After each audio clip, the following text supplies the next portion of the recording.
Dans notre dernier exposé sur les récentes réponses du pape, ou plutôt de sa plume cachée, sans doute Monseigneur Fernandez ou quelqu'un d'autre, aux 5 dubia des 5 cardinaux, nous avons cité en passant une petite phrase de la réponse 4 qui mérite qu'on revienne dessus car elle est très révélatrice de l'état d'esprit du synode actuel et du possible désir non pas de continuer à gouverner et enseigner l'Église dans la continuité de la tradition, mais plutôt dans la rupture et le changement. Le point dont nous allons parler prend l'auteur des réponses en flagrant délit de contradiction et de pensée erronée. Cette contradiction est-elle consciente et voulue, ou bien est-elle due à l'ignorance ou à un aveuglement invincible? Difficile de le savoir. Soit il n'a pas lu le document qui fait référence en la matière, et il parle de ce qu'il ne connaît pas, soit il l'a lu et ne le comprend pas, soit il l'a lu, il le comprend, et alors c'est plus grave encore, car il fait preuve d'un entêtement absurde. Et comme le dit le dicton, l'erreur est humaine, mais persévérer ne vient pas de Dieu. Voici le passage de la réponse 4 auquel nous faisions allusion à propos de l'éventualité du sacerdoce des femmes. D'autre part, pour être rigoureux, nous reconnaissons qu'une doctrine claire et faisant autorité sur la nature exacte d'une déclaration définitive n'a pas encore été élaborée de manière exhaustive. Il ne s'agit pas d'une définition dogmatique, cependant elle doit être acceptée par tous. Personne ne peut la contredire publiquement et pourtant elle peut faire l'objet d'études, comme dans le cas de la validité des ordinations dans la communion anglicane. La question de la validité des ordinations anglicanes est-elle vraiment encore ouverte à la discussion, comme le pense M. Fernandez ou l'un de ses collaborateurs? Le magistère a-t-il donné une déclaration définitive?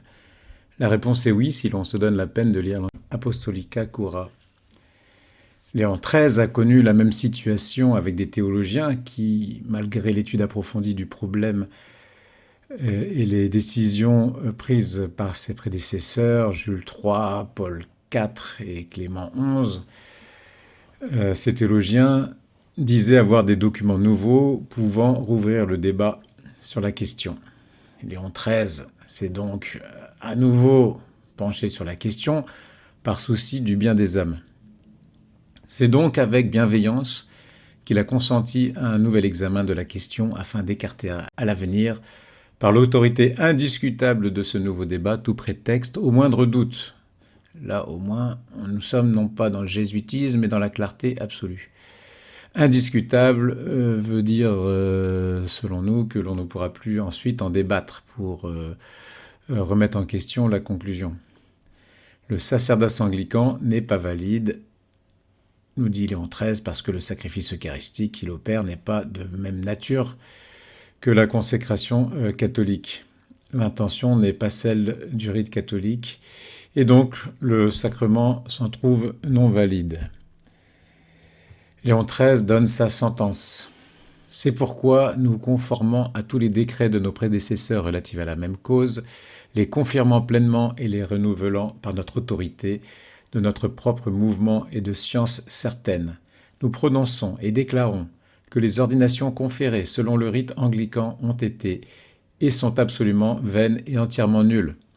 Et il précise, pour enfin mettre un terme à ce débat, nous décrétons que cette lettre et tout ce qu'elle renferme ne pourra jamais être taxé ou accusé d'addition, de suppression, de défaut d'intention de notre part ou de tout autre défaut, mais qu'elle est et sera toujours valide et dans toute sa force, devra être inviolablement observée par tous, de quelque grade ou prééminence qu'on soit revêtu, soit en jugement, soit hors jugement, déclarant vain et nul tout ce qui pourrait y être ajouté de différent par n'importe qui, quelle que soit son autorité et sous n'importe quel prétexte, sciemment ou par ignorance, et rien de contraire ne devra y faire obstacle.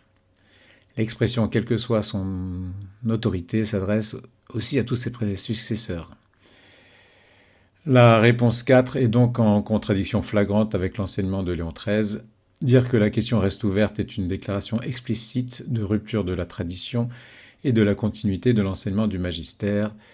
Cela, au moins, a le mérite d'être un aveu clair.